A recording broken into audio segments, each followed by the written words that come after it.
thought about a million titles for this video.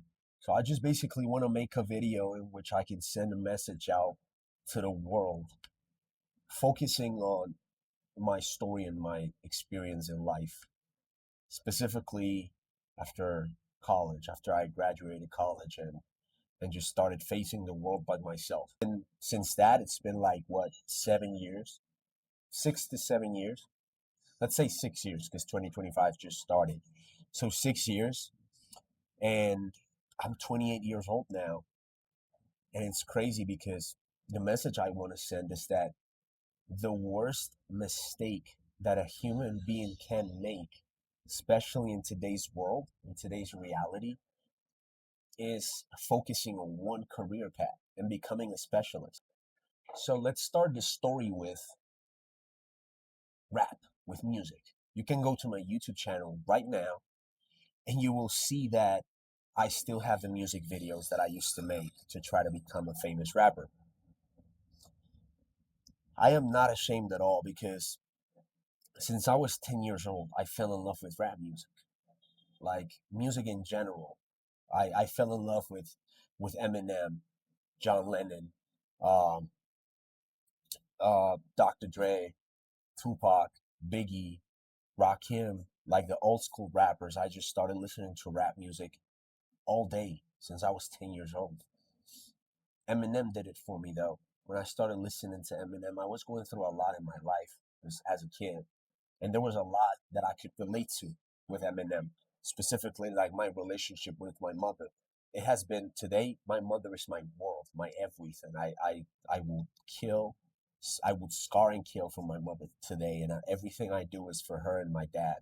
But back then it was very like, it was hard because I was a kid and I didn't understand that my parents were giving me what they could. And yeah, I just related a lot to Eminem when it came to the relationship with my mom. So I fell in love with rap music, and I thought that I instantly, since I was 10 years old, I thought, okay, I'm meant to do great things. I knew since I was a kid that I was meant to do great things. I know it till this day. Back then, though, I thought it was going to be through a mic. I thought that my only focus was going to be becoming the best MC that ever touched the mic, coming from Colombia and doing it in English. Because since I was a kid, I learned how to speak fluent English, write fluently in English. I was writing like nobody else in my school, like nobody else in my school. I was writing essays, I was writing stories, I was writing many things that my teachers were praising my writing skills. Shout out, my girlfriend is out there. She's making me like but yeah, since I was a kid, my teachers were praising my ability to write. Not just anything. I could write anything and very good in Spanish and in English. And then rap made it for me. So I was so set in stone that I wanted to be an artist. So I wanted to learn instruments. I learned how to play the guitar. I started learning how to play the piano. But then my mom, I was already a teenager. I was approaching graduating high school. So my parents were like, actually, let me put a pin in that because there's a chopper right now. Actually, it's a police chopper. Check it out. That's crazy. I don't know if you guys can see that. That's crazy. Can't believe I caught that in camera. I was set in stone that I wanted to be an artist, that I wanted to be a rapper, and probably somebody watching this video is going through that. You are approaching, like you're about to graduate high school. You have no idea what you want to do with life. And either you have a passion that you want to pursue. It could be making beats, it could be making videos, it could be editing, it could be making movies, it could be writing code, whatever it is.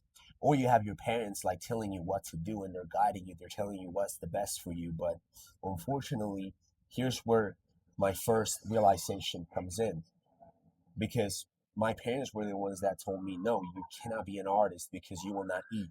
You'll be poor. You're not going to be able to make money and you will be living off of the art. And that's just not possible. You're not going to be able to build a family. You're not going to be a part of the system and you're not going to be a part of society the way you're supposed to be a part of society. So I was like, wait a second. At that point, I was just like the typical like rebel artist that was like, nah, the art is going to pay for everything. I'm gonna become so famous and so rich from music because I got this shit on lock.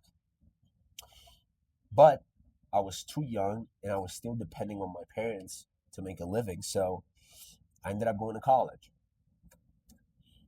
I was always good at school. Like I didn't have to study that much to do good at school because if I understand something, as soon as I understand something and I'm able to practically do it once, it's there for me. Like I'm not gonna lose the knowledge. I'm not gonna lose the practicality of the knowledge, and I'm gonna be able to replicate it anytime I want. So that's the reason why I learned how to play the guitar, and I was on my way to becoming a really good piano player. But my parents were like, "Nah, you're out of piano. You have to focus on what do you want to do in college." So the first thing is every single person in my family was telling me, you have to be an engineer, you have to be an engineer, you have to go to college and become an industrial engineer. That was the name of the degree, industrial engineering. I was like, okay, fuck it, this is what I'm gonna do. I'll do this. I'll just become an industrial engineer. Went to college. First semester, I hated it. I hated it because I didn't like school. Like I didn't like going to class and having this random dude tell me what I'm supposed to do with my life and telling me what's the best. Because I knew for a fact that the people that I admired did what they had in their hearts and in their minds as the best thing. And these guys were telling me what's best because they think is the best, but they were in debt. They were not free. They were also part of a system that had them slaved. So I was like, this is not for me.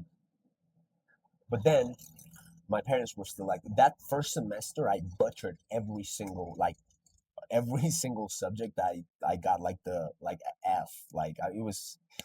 It was a waste of money. So I told my parents, I'm not like it's gonna be a waste of money because I'm not enjoying it. I'm not gonna give it my best.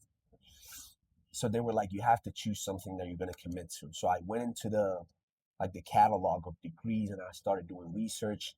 And like back in high school, and just when I started reading a lot, because I right at the time where I discovered rap and I started writing a lot, I became very addicted to like knowledge and researching and reading and understanding the world. Like I was at 11, 12 years old, I was already going into the deep web and finding curious stuff to read about and understand about philosophy and religions and like conspiracy theories that till these days are not conspiracy theories, are the truth about the church and religion and the economy and how governments actually work and how the deep state works. There's a bunch of stuff that as a kid I was going crazy, but it has helped me today to solidify a character that is very curious. So I took that curiosity and I was like, okay, what do I like? I saw the degree of economics, business and economics. I was like, okay, I like economics because if I can understand to a deeper degree, to a deeper level, the economy and how it works, great. Like I will have a very valuable tool to my at my disposal. So that's where my story like takes another path. Up to that point, I was like, why did I go to college? I'm supposed to be making music all day in a studio, trying to become a famous rapper. So I was at that point, I was just writing music, but I never even recorded the songs. I just wrote them and showed them to friends, and that was it. So while being there, at Gonzaga University, I was able to learn a lot about real estate.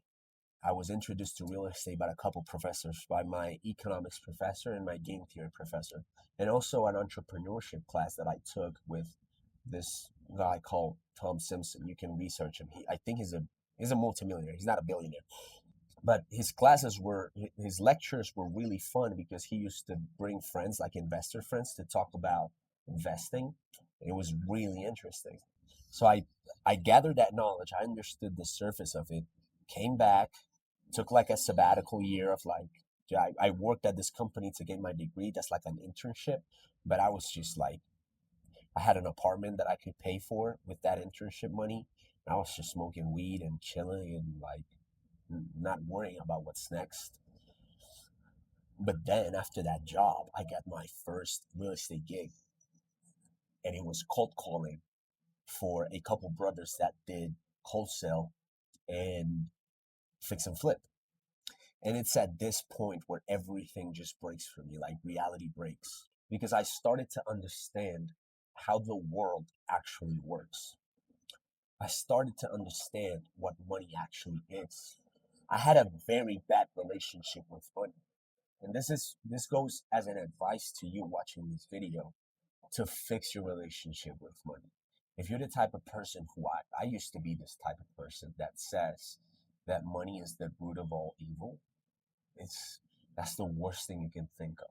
Like, that's the worst thing you can think of, because money is not the root of all evil. Money doesn't have to do anything with evil.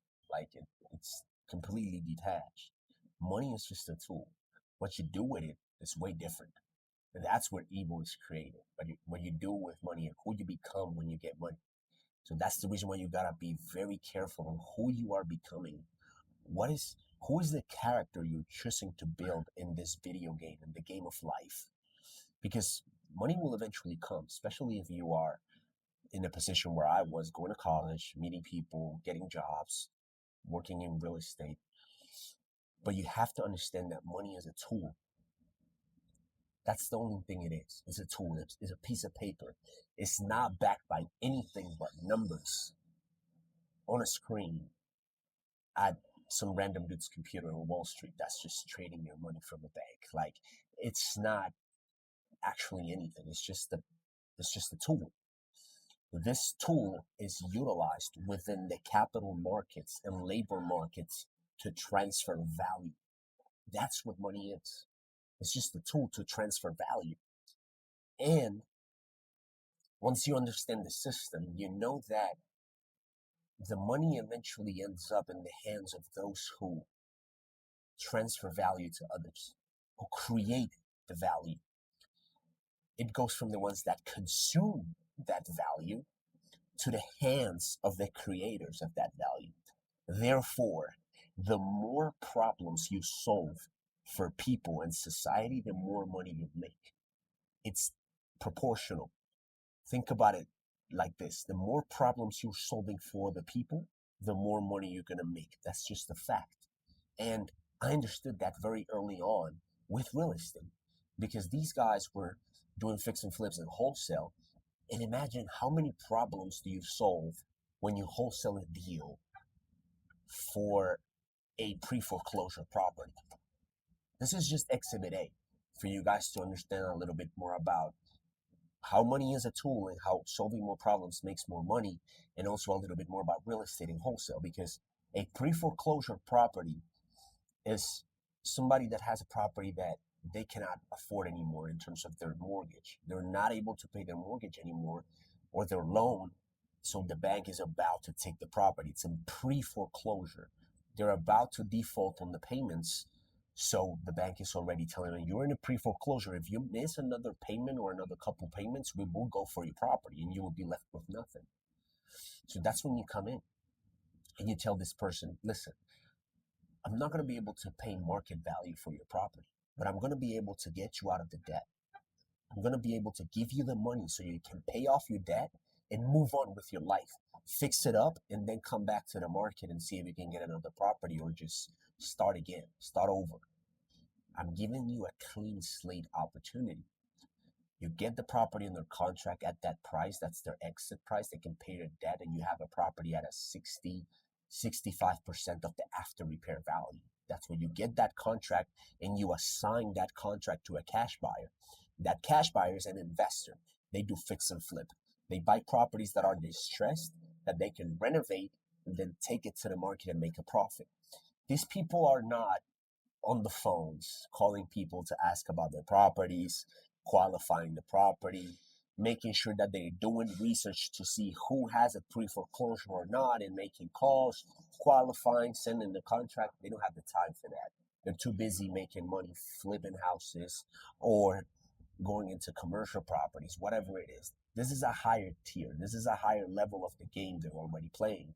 You are at a lower level, but you're on the way up because you're smart and you're doing what you're supposed to be doing to get the cash flow necessary to get up there. Because you're telling this cash buyer, you're building a relationship with them. Hey, listen, cash buyer, you're looking for properties in this area. I have a property under contract. It's a 1980s property, very outdated, needs a roof, needs a new HVAC system, and it needs to be completely renovated inside out. And I got it at a 60% ARV. So my purchase price, my contract with that seller, with the owner of the property is, let's say, 120K. I'm telling that guy I'm buying his property for 120K, but then I assign a contract to the cash buyer for 140K because they know they can sell the property at 250, 260 in the market after they renovate. They make a huge profit, but they have to fix it and all of that. You're not doing anything. You're not even purchasing the property. You're assigning the right to purchase that property to the cash buyer. And how much did you make in that example? 20K. You made 20K from flipping a piece of paper. It's insane. I understood that very early on. And that's what I was doing for these people. I understood that. I'm solving a problem for the seller. I'm solving a problem for the cash buyer. I'm solving a problem for the title company that is doing the whole paperwork because they need more customers. They need to make more money. So I'm bringing more business to them. That's solving a problem. I'm solving a problem for the contractors that are going to get a job to renovate that house. And I'm solving a problem also for the person that eventually is going to buy that house to live in. And I also solve a problem for the bank that the guy that was in debt is going to pay the debt. Like I solved the problem for that bank because they're going to recoup on that loan that they were not getting money on. They were not getting the interest payments. I'm getting them out of it. It's look at the amount of problems I just solved with flipping one piece of paper. And I learned that from these guys. And my mentor at this company, like one of the brothers, taught me so much about cold calling, game theory, sales mentality. And that's when reality broke for me. And I understood that that's what I wanted to focus on.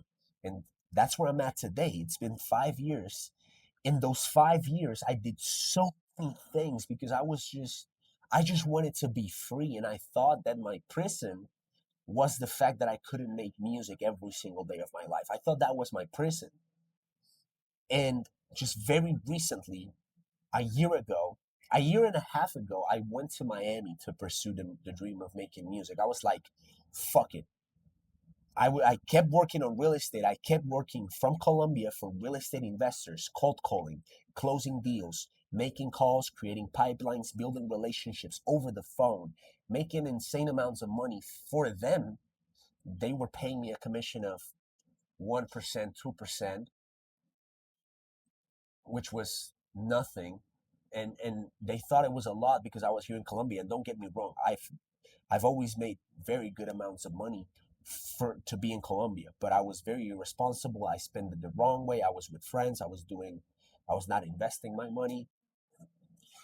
I did focus on building the skills and sharpening up the skills like cold calling, sales, my mentality, my good habits, learning about the importance of creating a strong character around who you want to be in this life. But I was still in that duality. I was like, I want to make music, but real estate, but money, but I want to be rich. But holy shit, money is the root of all evil. No, wait, it is not. It's the human is the root of all evil. Money is necessary. I was going crazy. So I was like, okay, I'm gonna bet on music. So in the middle of that journey, I was like, okay, I'm just gonna do music. I took out a loan, bought a studio like fully equipped, mic, monitors, MIDI keyboard, uh, the the headphones, everything. I already had a MacBook, so I was like, I bet I have a studio, home studio, but I have one. I started making music like crazy. Every single day I was in that studio, writing rhymes, picking a beat, having friends make me beats, rap on those beats, post the music. I had it on Spotify, I had it on YouTube. I was making the videos. Then I was like, fuck it. I'm in Colombia. Nobody's bumping my shit. Everybody wants to be the next J Balvin. Everybody wants to be the next Maluma. Everybody wants to make reggaeton music. I'm doing rap. I was doing conscious rap with a taste for being commercial. I wanted to be like K Dot. I wanted to be like Cole. I thought I had the caliber to do so. Till this day, after sharpening the pen the way I did, I can write songs in my sleep. I can write songs anytime in in a very short period of time because I was doing it so much. Repetition is the father of learning. And that was the biggest thing that I learned in that piece of my journey, because I went to Miami a year and a half ago. I was like, I'm just going to rap wherever I need to rap, meet the people I need to meet, whatever I need to do. I was doing insane jobs. I was working in construction. I was working as a waiter. I worked as a delivery. I did a bunch of stuff I never thought that I was going to do, but I ended up doing for that dream. And while doing that, I made the most insane, dopest music I've made. I gotta say it. I just I was just locked in so heavy. Like I was cooking every single day. And I was making insane songs. I was writing songs in like 10 minutes. Boom, load up the beat on Ableton. Cooked up a song in like 30 minutes. Next one, boom, boom, boom, boom, boom. And I was showing it to people. I was trying to get my foot through the door, but door kept getting closed. Door kept getting closed. I couldn't get myself to perform. I got some good feedback from people like, yeah, you got it, but you're nothing special. Like, and I thought to myself, who is this person to tell me I'm not special? You know what I'm saying? First thing I want to say to anybody watching this video, don't let nobody tell you that you're not special. Don't let nobody tell you who you are or who you're supposed to be. Fuck them. You are special. You have something special. You know it. I know it. Everybody around you that truly loves you, everybody that's around you that truly cares about you, knows it. Because everybody has something special. We just gotta find it and focus on that. And I still know that I have something special when I pick up a pen and start writing it, and I start writing. Pick up a pen, put it to a pad. I can make insane things: songs, stories, articles, scripts, anything. But I was like, something's not clicking. Something's not matching my truest path, and I had to become like the worst version of myself to understand, because I hit rock bottom when I was in Miami. I was just abusing substances. I was just going crazy without caring about what could happen to me. I was depressed every single minute of the day, and I ended up hitting a wall, literally. Like I got run over while I was riding on my bike. I had a bike. That's the only thing I could afford. And whoever is from Miami or has been in Miami for more than a month, you know that you cannot live in Miami without a vehicle. It's just impossible. Everything's so fucking far away. So I bought a bike. And toward the end of my period, my legal period to be in Miami as being from Colombia with my tourism visa, I was getting my paperwork together legally, but I was very close to that deadline of my legality with my tourism visa, and I got ran over by a car. It was a hit and run. This lady just ran over, like she went through a red light, ran me over, and just fled the scene. I ended up at the hospital. I broke my left arm. I had a concussion. I had like my back was really it didn't break my back, but I have like this laceration that left a scar from the pavement. Because I was very lucky. I was very, very lucky. I didn't have a helmet on. I was very lucky that I didn't die. I ended up at the hospital, and it was that was when the realization came to me, like, fuck. I was by myself, nobody around me. I used to be always surrounded by friends, family, like, and I was by myself. I was like, fuck it, I'm coming back home. And here's where everything just becomes this version that you're seeing in this camera. I came back home, and I found God. Yes, you might think that this is the worst punchline to this rant that I'm making on this video, but it's the truest thing, and I want to share it with the world. I found God, and I don't mean a religion at all. I meant I found my true spirit. I found myself. I found clarity. I found true love. I fell in love with my best friend. My girlfriend today was my best friend. And when I came back home from Miami, we fell in love. And she reintroduced me to God in a way that I never thought of, because I became an atheist. I was addicted to science and physics and thinking that there was no God, it's only science, and this is just a fucking simulation. But then I understood that even physics says that this could be a projected hologram from a higher source of energy. If you study quantum physics, you that's basically what quantum physics is about. Or if you go deep into it, if this is all a field of energy, it's a hologram projection of a higher source of energy. And that higher source is God to me. And I found myself, I found my spirit through this girl that reintroduced me to God. And she believes in me so much that it was the first moment of my life where I felt so supported at that point with the music, because I came back from Miami and I was still like, okay, it's still the music.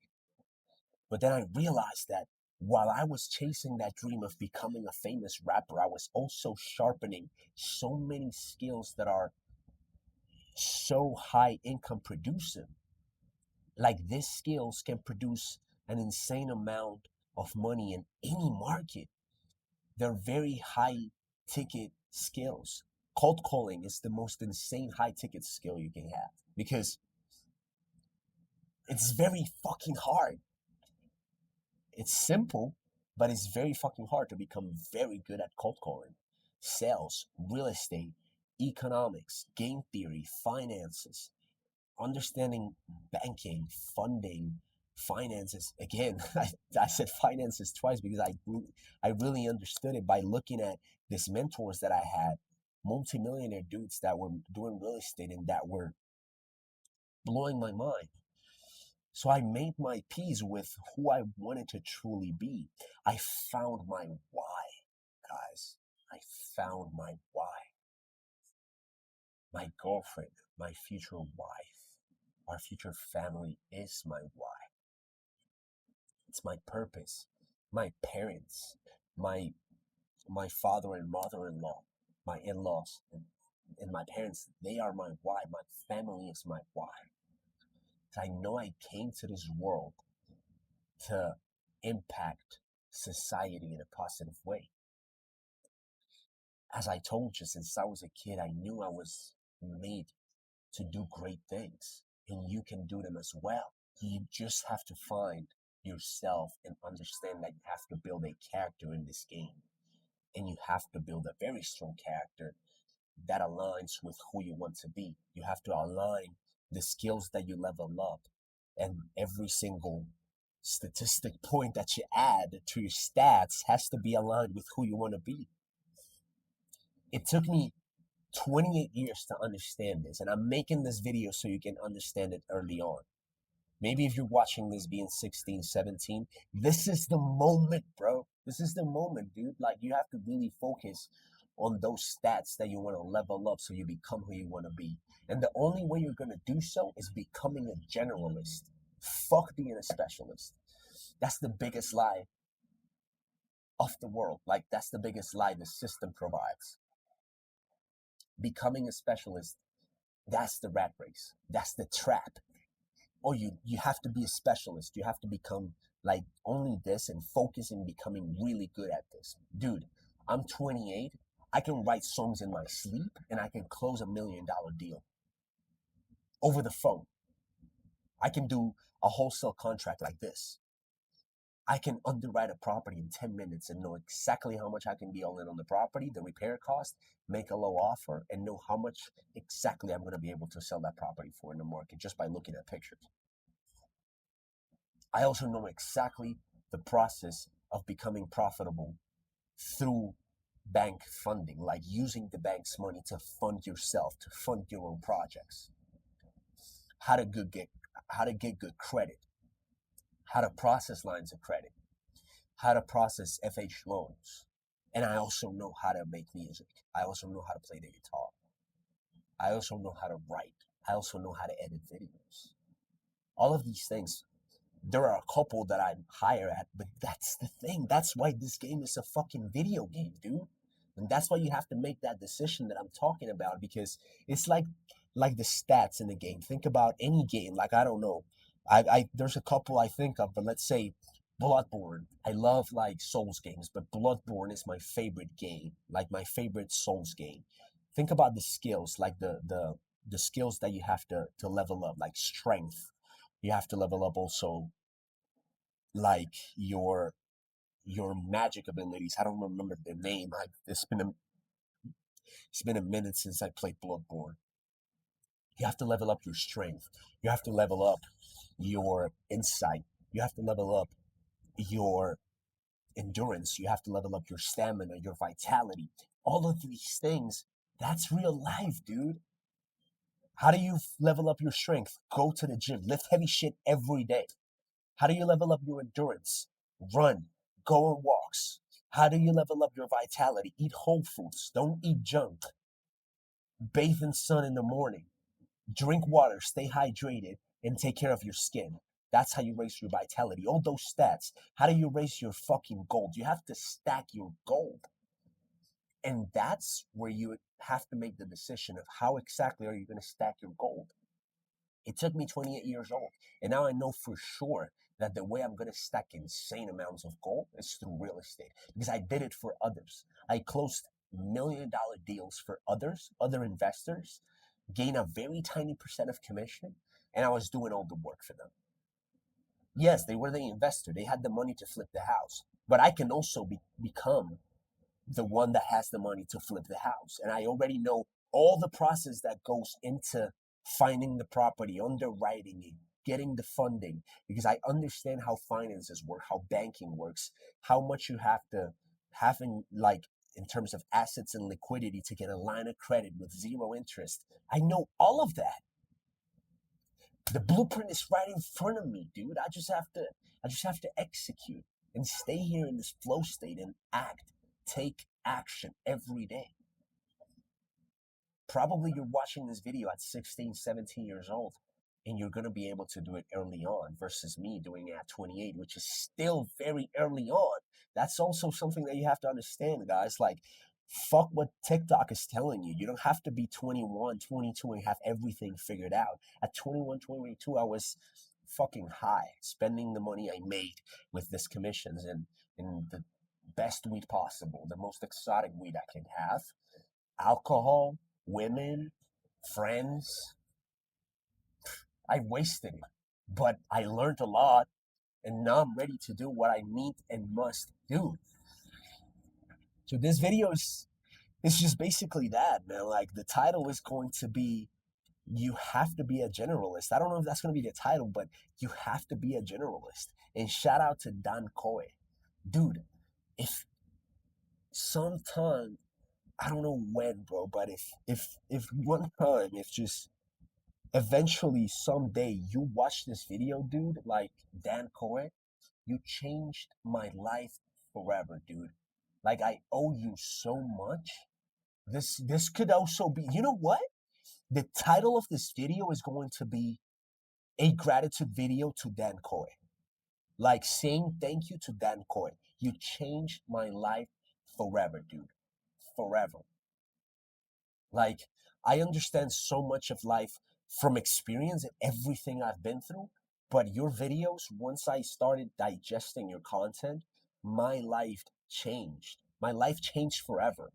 Thank you, dude, because you made me understand how important it is to accept. Like at that point, I thought it was a curse that I went to college and that I also learned music and then I was learning so many things because I was programmed to be a specialist, and you were the one that opened it up for me and made me realize that this life that we live in, this fucking simulation, this hologram of energy, is a video game, and you have to see it like that. And you have to become a generalist. So I'm blessed. Thank you, dear God. Thank you, Lord. Because I have so many skills that today I just have to take action on and become insanely wealthy, change the lives around me, my parents, my in-laws, my girlfriend, my future kids, build wealth so that my grandkids can have anything they want and build the life they want. And that's because I've been a generalist without even knowing I was a generalist. That's the most insane thing. I always fought against like being a generalist, but subconsciously I was doing it. saying, fuck it, I need to become a specialist. But my subconscious was like, nah, you have so many interests. You're so curious and you're so good at so many things that you're going to keep on branching out, learning this, learning that. Right now, my main branch, like the main body of my life, of my character that I'm building in the game is real estate. And I'm going to win at the game of real estate. I'm gonna fucking win. Because I have the blueprint right in front of me. But I'm also gonna be branching out, making these videos, editing the videos, making music on the side, social media, funding, banking, finances, all of these things, writing. I want to write articles. I want to write a book. Probably the next thing I'm going to do is write a book about like actually how to get good at cold calling. And I'm just going to put that out there for like $10 and people to buy it. See how many copies I can sell. Even if I sell one copy, that's just going to be good enough because that's what you got to do. Take action. If you have an idea, if you have a thought, if you believe that you're good at something, take action.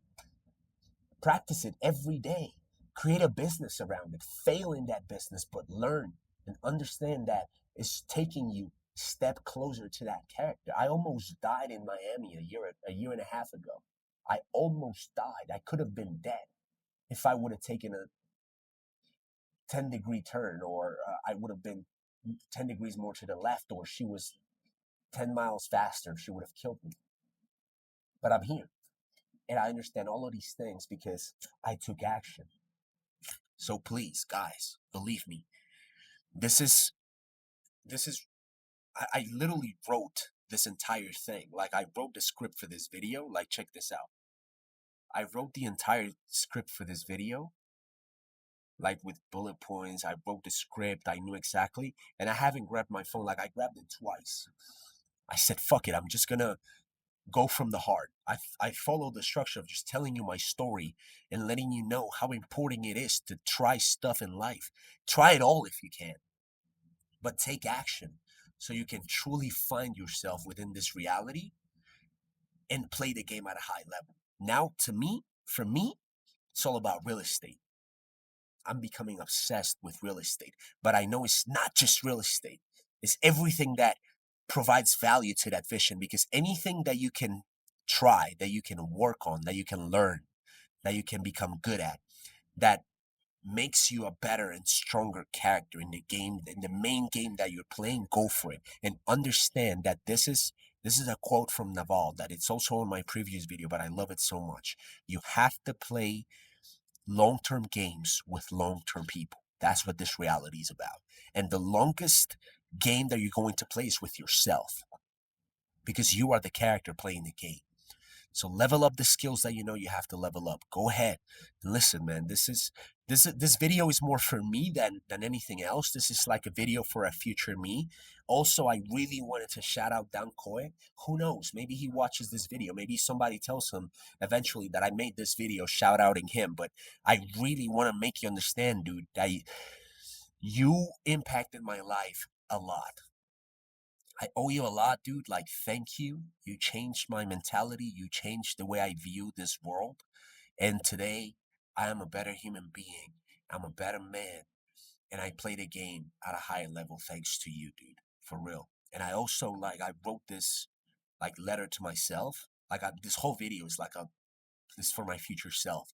But I also wrote a letter to my younger self. And understand, guys, that every single thing you start doing after watching this video, hopefully I made you think about life a little bit. Hopefully I installed something in your mind to become curious about something or to just go all in on that business that you want to be all in into or just pursue the truest version of yourself. But understand that everything you do after making that decision is either it's gonna be for your future self. Everything you do. So every action you take could be making your future self or breaking down your future self. Always have that thought in mind. You could either be making them or breaking them. You could either be making things that your future self is going to look back and thank you for it. And this is exhibit A of that. This is the best example because I wrote this to my younger self. I wrote, I love you, Nick. I really do love you, Nick. You stayed strong. I know you wanted to quit at many points in this game. I know you sometimes messed up heavy. You fucked up a lot. But thank you for standing on business and fixing shit up so I can be here today. You went through hell and back, and only you and I know what it's like to be us, young man. Only you and I.